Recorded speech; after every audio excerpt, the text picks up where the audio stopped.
Good morning everyone. আজকে দেখো রান্নাঘরের থেকে আমি ভিডিও শুরু করছি। আজকে হলো শুক্রবার, একাদশী, মামুনি বাবার একাদশী, ওই জন্য নিরামিষ তো হবে। আর আমাদেরও আজকে শুক্রবার, আমরা নিরামিষ খাই, ওই জন্য কোনো অসুবিধা নেই, আজকে কোনো আমিষের ছোঁয়াছানি কিচ্ছু নেই। দেখো প্রথমে আমি কুমড়ো, বিনস, গাজর, মটরশুঁটি, আলু সব কেটে রেখেছি। আর হবে ছানার ডালনা, ওই জন্য ছানাটাকে আমি খুব সুন্দর করে হাত দিয়ে ডলে ডলে মেখে নিচ্ছি। ছানা না মাখলে তো গোল হবে না, ভেঙে যাবে, লেগে যাবে, অনেক সমস্যা হবে। ওই জন্য আমি খুব ভালো করে 10 মিনিট ধরে আমি ভালো করে মেখে নেব। আর এই দেখো এখন তো শীতকাল, ওই জন্য ছানা ডলতে ডলতেই দেখো মাখন বেরিয়ে যাচ্ছে, মানে পুরো আমার হাতের তালুতে পুরো মাখন ভেসে ভেসে উঠেছে। তা যাই হোক, আমি ভালো করে মেখে নিই, তারপরে একেবারে আসছি। আমার ছোটোবেলা থেকে এই ছানা মাখা দেখে দেখে আমি বড় হয়েছি, কেননা আমার বাপের বাড়ির ম্যাক্সিমাম মানুষই নিরামিষ খায়, ওই জন্য ছোটোবেলার থেকেই আমার বাড়ি ছানা আসতো। আর এখনকার ছানা তো অত ভালো না, তখনকার ছানা খুব ভালো ছিল। আমার মা বম্মারা সবাই মাখতো, আমি দেখতাম। আর আমার শ্বশুরবাড়ি অত কেউ কোনো দিনই খায়নি, বিয়ের পরের থেকে টোটাল মনে হয় এই নিয়ে 3 থেকে 4 বার, আমার 4 বছর প্রায় বিয়ে হতে গেল, 3 থেকে 4 বার হচ্ছে ছানা হচ্ছে। ওই জন্য মামনি বলেছে তুই এসব পারিস, ওই জন্য তুই কর, ওই জন্য আমিই করছি। তা দেখো এর মধ্যে আমি কোনো ময়দা আটা কিচ্ছু মিশাইনি, যতটা সম্ভব না দেওয়াই ভালো, আমার একদমই পছন্দ না। একদম হাত দিয়ে ডলে ডলে একদম সুন্দর মসৃণ করে নিলেই কোনো ছানা ভাঙবেও না, কিচ্ছু না। এই দেখো মামনি ভেজেছে কত সুন্দর, একটু বেশি করে তেল দিয়ে তেলটাকে গরম করেই ভাজতে হবে, আর ছানা একটু লাল লাল ভাজতে হয়। আর মামনি একদিকে চা বানাচ্ছে, আজকে আমাদের কারেন্ট অফ, ইন্ডাকশনে চা হবে না, ওই জন্য গ্যাসেই চা বানাচ্ছে। একদিকে রান্না করছে, একদিকে চা বসিয়ে দিয়েছে। প্রথমে কড়াইতে একটু শুকনো লঙ্কা জিরে ফোড়ন দিয়েছে, তারপরে আলুগুলো ভেজে নিল। আলুগুলো যখন একটু ভাজা হয়ে যাবে তখন দিয়ে দেবে টমেটো কুচি, তার মধ্যে দিয়ে দেবে নুন, যাতে টমেটোটা ভালো করে তাড়াতাড়ি সিদ্ধ হয়ে যায়। ছানার নিজস্ব একটা ফ্লেভার আছে, সুন্দর টেস্ট আছে, ওই জন্য ছানায় গরম মশলা ফোড়ন না দিলেও চলে, ওই জন্য আমি মামুনিকে বলেছিলাম দেবে না, শুধু জিরে শুকনো লঙ্কা দাও।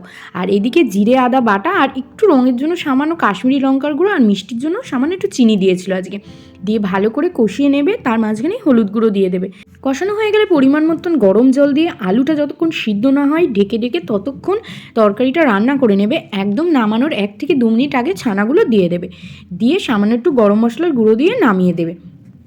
আমাদের আজকে 400 গ্রাম মতন ছানা আনা হয়েছিল, সেখান থেকে 16-17 পিস ছানা হয়েছিল। আমি যেহেতু বড় করেছি ওই জন্য 16-17 পিস, তোমরা চাইলে ছোট করবে, ছোট করলে আরও বেশি হবে। এদিকে মামুনি সব রকম সবজি বাদাম সব ভেজে রেখেছে, আর সোয়াবিনটা একটু আদা জিরে বাটা দিয়ে কষিয়ে নিচ্ছে, হবে হলো ডালিয়া। এই দেখো একদিকে ডাল সিদ্ধও হয়ে গেছিলো, তারপরে ওর মধ্যে ডালিয়াটা দিয়ে দিয়েছে, দিয়ে সব রকম সবজি দিয়ে কী করেছে আমি দেখিনি, জানি না। আর এইদিকে আমি করে নিয়েছি রুটি, ডালিয়াটাও হয়ে গেছে। এটা হলো রায়নের বাবাইয়ের টিফিন, রুটি। ওরা ডালিয়া সকালে খেয়েছে বলে দুপুরের জন্য আর ডালিয়া দিয়ে নিয়ে রুটি করে দিয়েছি। আর এই যে হলো ফাইনাল লুক ছানার তরকারি। আর রায়নের বাবাইয়ের জন্য একটুখানি আলু ভাজা করেছিলাম। এইদিকে মামি দেখো আমাদের জন্য পাঠিয়ে দিয়েছে তেলে ভাজা পিঠে, সেটা একটু দাঁড়িয়ে দাঁড়িয়ে খেয়ে নিলাম। আমি ঘুরছি ফিরছি আর একটু একটু করে খাচ্ছি, খুব সুন্দর হয়েছিল খেতে।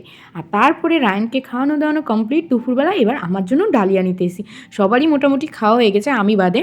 এবার দেখো আমি আমার খাবারটা বেড়ে নিচ্ছি, ঠান্ডা হয়ে গেছে তো ওই জন্য একদম বসে গিয়েছে।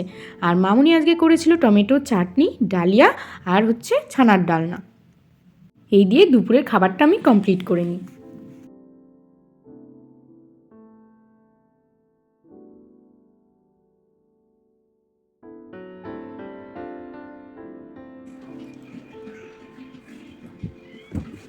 এই যে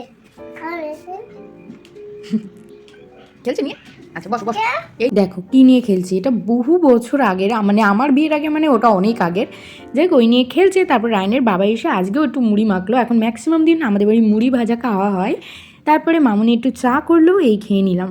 আর মামুনি আর মা আমার জন্য আজকে এনেছে দুটো নেল পলিশ।